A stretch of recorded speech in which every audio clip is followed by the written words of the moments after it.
Pastor Greg is giving us a correct view of sin, salvation, and our standing before God. We're developing a biblical worldview. Let's continue. Here's the problem. We know these things. We say these things. But do we live like saved people? Because sometimes you don't see the impact of one's salvation on a person's lifestyle or on their choices. They'll say, oh, yes, I love the Lord, but they'll do things that seem to contradict that. They'll say, oh, yes, I'm saved, but you wonder, are they really saved? And I think if a person is really met God, there will be evidence in their life.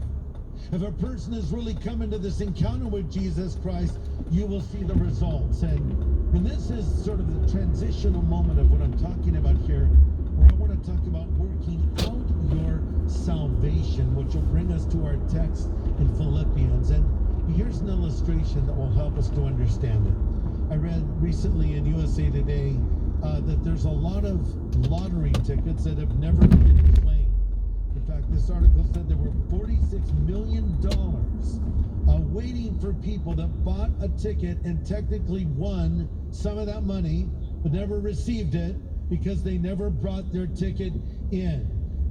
They missed the deadline, and they say this happens every year. They have millions of dollars that is never collected. A few years ago, there was a $25 million prize here in California that went unclaimed. And by the way, this is not an endorsement of the lottery.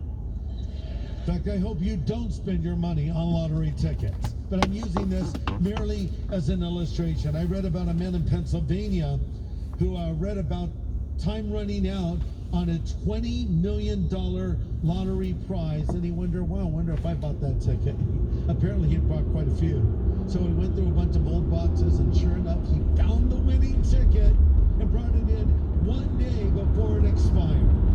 And in many ways, God has given us something, well, far greater than a lottery ticket. Worth far more than millions and millions of dollars in salvation. So what I want to do is I want to take hold of what we have. So let's look at Philippians 2, verse 12.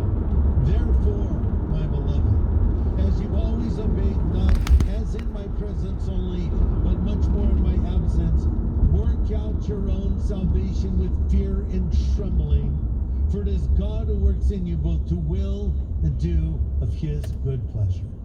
Work out your own salvation. What does that mean? It means only you can work out your salvation. Wouldn't it be nice if you could hire someone to work out for you? You say, you know what, I don't want to work out. Why don't you go work out for me? But you can't do that. You have to go work out for yourself. So work out your own salvation. This is not something someone else can do in your place. This is something you must do for yourself. It's a personal choice. But Paul throws in an interesting thought here in verse 12. Therefore, my beloved, as you have always obeyed, not only in my presence, but more in my absence. So basically, Paul is writing to the believers here in Philippi from a prison. He's been arrested, and he can't go and be with them as he was in the past. And so he misses them, and they miss him.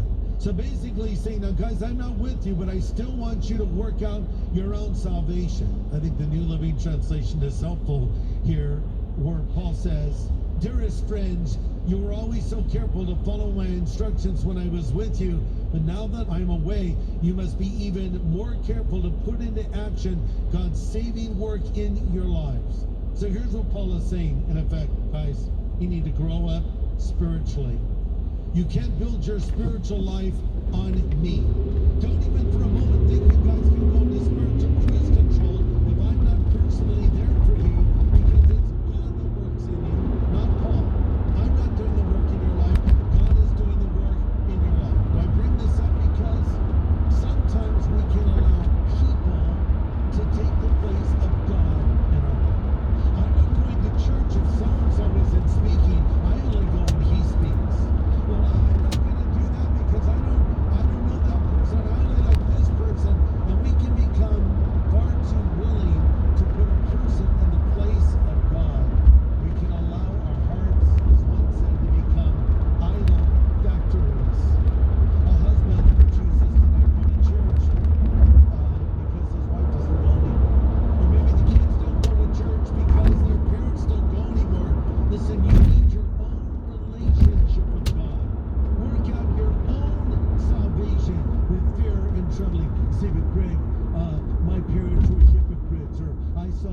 hypocrite at church. Yeah, get over it.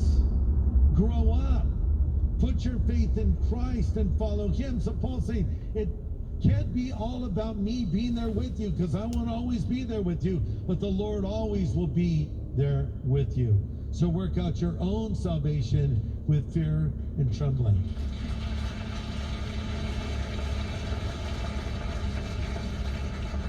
Some misunderstand this. Paul did not say work for your own salvation, because salvation is a gift of God. And by the way, this is a gift that grows more valuable with the passing of time. It's not that it becomes more valuable, it always was, but we're just discovering the value of it. Because the salvation God gives us saves us from our past, our present, and our future. First, it saves us from our past, the sins we've committed, the wrongs we have done. It's removed, it's taken away, it's erased. We've been given a clean slate, as I pointed out. But now it saves us from our present, the power of sin in my life. I have God's power to overcome it. And lastly, it saves me from a future judgment. So that's why the Bible calls it such a great salvation. You see the value of it more and more with the passing of time. And so Paul says, work out your salvation. Don't work for it. It's a gift to you from God. Ephesians 2 says, by grace you've been saved through faith, not of yourselves. It's the gift of God.